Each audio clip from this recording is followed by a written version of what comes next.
Жаңағы проект долбоор боюнча текшериш керегине биздин подрядчик биринчи Кыргызстандан издедик. Кыргыз ГИИЗ деген институт бар, ушу геофизика менен заниматься эткен. Алар келип аракет кылышты.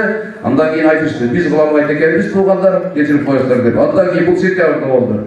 Андан кийин ноябрда биз Россиядан чыгырдык. Ал жерде күчтүү институттар бар, геосервис деген институт келип, алар да аракет кылып, биз кыла албайт экенбиз деди. Үчүнчү жолу чет мамлекетке чыгып, Словакиядан Сенсор деген компания алып келдик. Алып келгенден мурун 10 метр жанагы геомембрананын 3 жеринен лом менен тешип, аларга айтпай, жаап туруп, жарым метр кылып туруп, андан кийин айттык, таптылачы.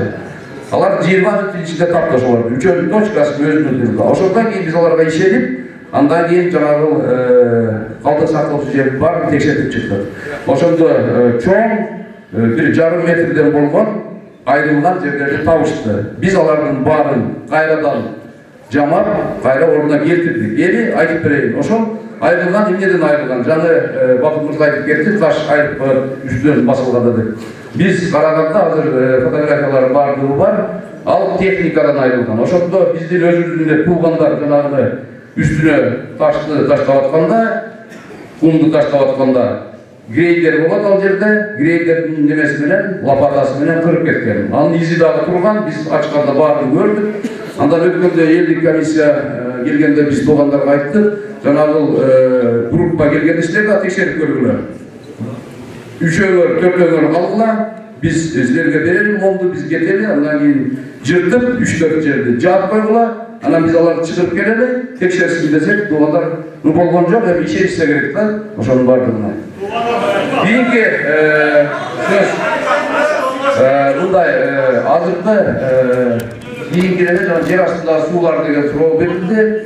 Жер астындагы суулар боюнча айтып коеюн, мына биздин ар бир Кыргызстандагы ар бир курулуш бул институттар аркылуу жана башка Кыргызстандын көп мекемелер аркылуу текшерилип туруп, андан кийин курулушка уруксат берилет. Ошондо гидрогеологический испытание деп коет. Гидрогеологдор это специалисттер, русская специальность, ошолор келтирип текшерүү кылган. Андан кийин мына Бакыт мырза дагы бир текшерип көрөлү деп атат. Эгер андай сунуш болсо, мейли макул текшерип көрөлү. Алар айткан ошол 67 метрден суу чыкты деп. Эгерде биз ар бир өзүбүздүн эле институттарга, ар бир өзүбүздүн мамлекеттик органдарга ишеним көрсөтпөй жүрсөк, анда туура эмес болуп калат го деп ойлойм.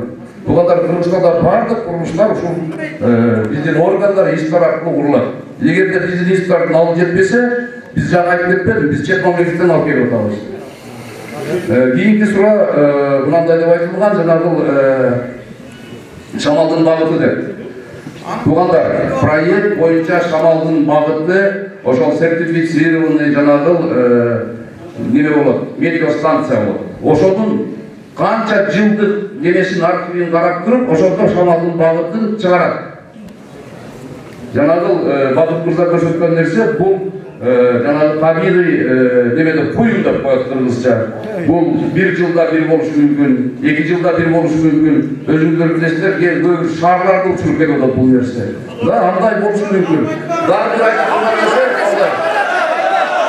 дагы бир айта турган нерсе, жанагы сакталган калдыктардын үстү ар дайым суу чачылып, ным болуп турат жайдын күнү. Кыштын күнү анын кереги жок, жамгыр жааганда кереги жок. Ошол учпасын үчүн үстүнө суу чачып, ушундай нымдаштырып турат. Ал технология ошондой. Андан кийин туугандар мына жанагы акыркы немелерде 7 неме менен келген, инвест проект менен келген деп Бакыт айтып кетти, ошого да бир токтоло кетейин. Ал жердин биринчиси жанагы турба менен алып кетиш керек эле деп айтылды.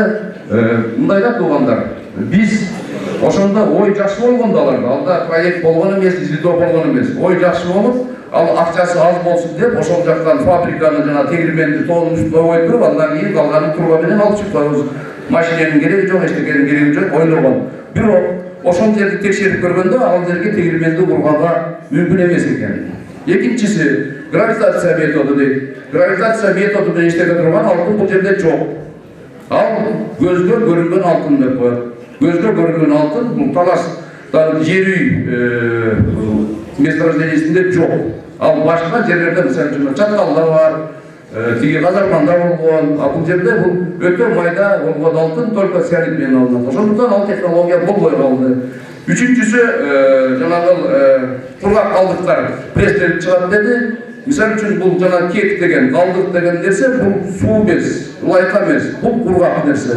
Анда ал арасында бар. Мисалы үчүн сиздер деле унду аралаштырып койсоңуз, суу менен ал суюп болуп калбайт да. Ал катуу бойдо турбайт. Ошондой нерсе бул. Да келгенде ошондой 7 неме менен келген.